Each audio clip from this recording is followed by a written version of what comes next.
Friend, ನಾಳೆ ನಡೀತಾರಂಥ India versus New Zealand ವಿರುದ್ಧ ನಡೀತಾರಂಥ ಈ ಒಂದು ಪಂದ್ಯ ನಾಳೆ ಲೀಗ್ ಕೊನೆಯ ಪಂದ್ಯ ಫ್ರೆಂಡ್. ಟೋಟಲ್ ಆಗಿ ಈ ಒಂದು ಎರಡೂ ತಂಡಗಳಿಗೂ ಕೂಡ ಈ ಮ್ಯಾಚ್ ಇಂಪಾರ್ಟೆಂಟ್ ಫ್ರೆಂಡ್. ಟೋಟಲ್ ಆಗಿ ನಾಳಿನ ಮ್ಯಾಚ್ಗೆ ರೋಹಿತ್ ಶರ್ಮಾ ಇರಲ್ಲಂತೆ. ಶುಭ್ಮನ್ ಗಿಲ್ ಕ್ಯಾಪ್ಟನ್ ಆಗಿ ನಾಳೆ ಮುಂದುವರಿತಾರೆ. ಹಾಗೆ ರೋಹಿತ್ ಶರ್ಮಗೆ ಇಂಜುರಿ ಆದ ಕಾರಣಕ್ಕೋಸ್ಕರ ನಾಳಿನ ಮ್ಯಾಚ್ ಆಡ್ತಾ ಇಲ್ಲ ಫ್ರೆಂಡ್. ಟೋಟಲ್ ಆಗಿ ನಾಳೆ ನಡೀತಾರಂಥ ಮ್ಯಾಚ್ನಲ್ಲಿ ನಿರ್ಣಾಯಕ ಪಂದ್ಯ. ಆದರೆ ಸೆಮಿಫೈನಲ್ ಹೋಗಿದ್ದಾರೆ, ಆದರೆ ಯಾರ್ಯಾರು ಸೆಮಿಫೈನಲ್ ಆಡಬೇಕು ಅನ್ನೋದು ನಾಳಿನ ಮ್ಯಾಚ್ ಮೇಲೆ ಡಿಪೆಂಡ್ ಆಗುತ್ತೆ ಫ್ರೆಂಡ್. ಫುಲ್ ಡಿಪೆಂಡ್ ಆಗುತ್ತೆ ನಾಳಿನ ಮ್ಯಾಚ್ ಮೇಲೆ.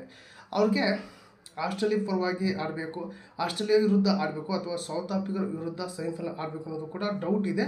ಈ ಒಂದು ಡೌಟಿಗೆ ನಾಳೆ ಕ್ಲಿಯರ್ ಆಗಿ ನಾಳೆ ಮ್ಯಾಚ್ ರಿಸಲ್ಟ್ ಬಂದ ಮೇಲೆ ಕಂಪ್ಲೀಟಾಗಿ ಗೊತ್ತಾಗುತ್ತೆ ಯಾರ್ಯಾರ ಜೊತೆಗೆ ಸೆಮಿಫೈನಲ್ ಇದೆ ಅನ್ನೋದು ಫ್ರೆಂಡ್. ಟೋಟಲಾಗಿ ಒಂದೇ ಸೆಮಿಫೈನಲ್ ಇಂಡಿಯಾ ಆಗುತ್ತೆ, ಎರಡನೇ ಸೆಮಿಫೈನಲ್ ನ್ಯೂಜಿಲೆಂಡ್ ಆಡುತ್ತೆ. ಹಾಗೆ ನ್ಯೂಜಿಲೆಂಡ್ ವಿರುದ್ಧ ಯಾರು, ಇಂಡಿಯಾ ವಿರುದ್ಧ ಯಾರು ಅಂತ ಕೂಡ ಕ್ಲಿಯರಿಟಿ ಗೊತ್ತಿಲ್ಲ.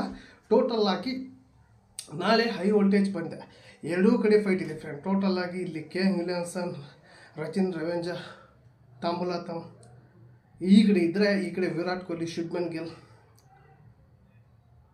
ಹಾಗೆ ಶ್ರೇಯಸ್ ಅಯ್ಯರ್, ಇವರು ಈ ಎರಡು ಕಾಂಬಿನೇಷನ್, ಎರಡು ಟೀಮ್ ಫುಲ್ ಪವರ್ಫುಲ್ ಆಗಿದೆ. ಇದರಲ್ಲಿ ಯಾರು ಗೆಲ್ತಾರೆ ಅನ್ನೋದು ಕೂಡ ಜಿದ್ದಿದೆ. ನನಗನ್ಸುತ್ತೆ ನಾಳಿನ ರನ್ 300 ಟಾರ್ಗೆಟ್ ಗಡಿ ದಾಟುತ್ತೆ ಫ್ರೆಂಡ್. ಯಾಕಪ್ಪ ಅಂದರೆ ಎರಡು ಆಟಗಾರರಲ್ಲಿ ಟೋಟಲ್ ಆಗಿ ಒಂದು 7 ಆಟಗಾರ ಬ್ಯಾಟ್ಮನ್ಸ್ ಇದ್ದಾರೆ ಫ್ರೆಂಡ್. ಪವರ್ಫುಲ್ ಬ್ಯಾಟ್ಮನ್ಸ್ 7 ಆಟಗಾರರಿದ್ದಾರೆ. ಹಾಗಾಗಿ ನಾಳಿನ ಪಂದ್ಯ ನಿರ್ಣಾಯಕ ಸೆಮಿಫೈನಲ್ ಯಾರ ಜೊತೆಗೆ ಆಡಬೇಕು ಅನ್ನೋದು ಫ್ರೆಂಡ್. ಟೋಟಲ್ ಆಗಿ ಈ ಒಂದು ನ್ಯೂಜಿಲೆಂಡ್ ಆಯಿತು, ಇಂಡಿಯಾ ಆಯಿತು. ಈ ಒಂದು ಸೆಮಿಫೈನಲ್ 1 ಇಂಡಿಯಾ ಇರುತ್ತೆ, ಸೆಮಿಫೈನಲ್ 2 ನ್ಯೂಜಿಲೆಂಡ್ ಇರುತ್ತೆ. ಇದರಲ್ಲಿ ಯಾರ್ಯಾರಿಗೆ ಎಲ್ಲಿನೂ ಅಂತ ಕೂಡ ಕ್ಲಿಯರಿಟಿ ಇನ್ನೂ ಗೊತ್ತಿಲ್ಲ. ಆದರೆ ಇಲ್ಲಿ ಕ್ಲಿಯರ್ ಆಗಿ ಗೊತ್ತಾಗುತ್ತೆ, ನ್ಯೂಜಿಲೆಂಡ್ ಇಂಡಿಯಾ ಫೈನಲ್ ಕೂಡ ಮುಖಾಮುಖಿ ಆಗುವಂಥ ಚಾನ್ಸಸ್ ಕೂಡ ಇಲ್ಲಿ ಇದೆ. ಹೇಳೋಕ್ಕಾಗಲ್ಲ, ಒಂದು ಸಲ ಆಗ್ಬೋದು ಅಥವಾ ಇಲ್ಲ.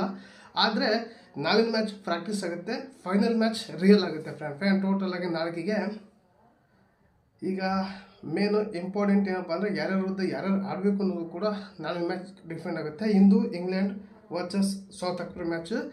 ಬಿ ಗ್ರೂಪ್ನಲ್ಲಿ ಟಾಪ್ ಯಾರು ಇರ್ತಾರೆ, ಎಳೆ ಪ್ಲೇಸಿಗೆ ಯಾರು ಇರ್ತಾರೆ ಅನ್ನೋದು ಕೂಡ ಇವತ್ತು ಗೊತ್ತಾಗ್ತದೆ. ಈ ಒಂದು ರಿಸಲ್ಟ್ ಈಗ ಮ್ಯಾಚ್ ನಡೀತಾ ಇದೆ. ಈ ಒಂದು ಮ್ಯಾಚ್ ಮುಗಿದ ಮೇಲೆ ಕ್ಲಿಯರ್ ಆಗಿ ಗೊತ್ತಾಗುತ್ತೆ. ಆಸ್ಟ್ರೇಲಿಯಾ ಸೌತ್ ಆಫ್ರಿಕಾ ಯಾರ್ಯಾರ ವಿರುದ್ಧ ಯಾರು ಆಡಬೇಕು ಅನ್ನೋದು ಕೂಡ ನಾಳೆ ಗೊತ್ತಾಗುತ್ತೆ ಫ್ರೆಂಡ್. ಟೋಟಲ್ ಆಗಿ ನಾಳೆ ಮ್ಯಾಚ್ ಕುತೂಹಲ ಇದೆ, ಎರಡೂ ಕಡೆ ಫೈಟ್ ಇದೆ. ಹಾಗೆ ಸೂಪರ್ ಸಂಡೇ ಆಗಿಂದ ಈ ಒಂದು ಮ್ಯಾಚ್ ತುಂಬಾ ಇಂಟ್ರೆಸ್ಟ್ ಆಗ್ತಾ ಇರುತ್ತೆ. ಹಾಗೆ ಈ ಒಂದು ವಿಡಿಯೋ ನಿಮಗೆ ಕಂಪ್ಲೀಟಿಗೆ ಇಷ್ಟ ಆದರೆ ಒಂದು ಲೈಕ್ ಕೊಡಿ, ನಿಮಗೆ ಅನ್ಸುತ್ತೆ ಕಮೆಂಟ್ ಮೂಲಕ ತಿಳಿಸಿ. ಹಾಗೆ ಈ ಒಂದು ವಿಡಿಯೋ ನಿಮ್ಮೊಂದು ಫ್ರೆಂಡಿಗೆ ಶೇರ್ ಮಾಡಿ ಅಂತ ವಿಡಿಯೋಗೆ ಎಂಡ್ ಮಾಡ್ತಾ ಇದ್ದೀನಿ. ಮತ್ತೆ ಅಂತ ವಿಷಯ ಟೇಕ್ ಕೇರ್, ಬಾಯ್ ಫ್ರೆಂಡ್.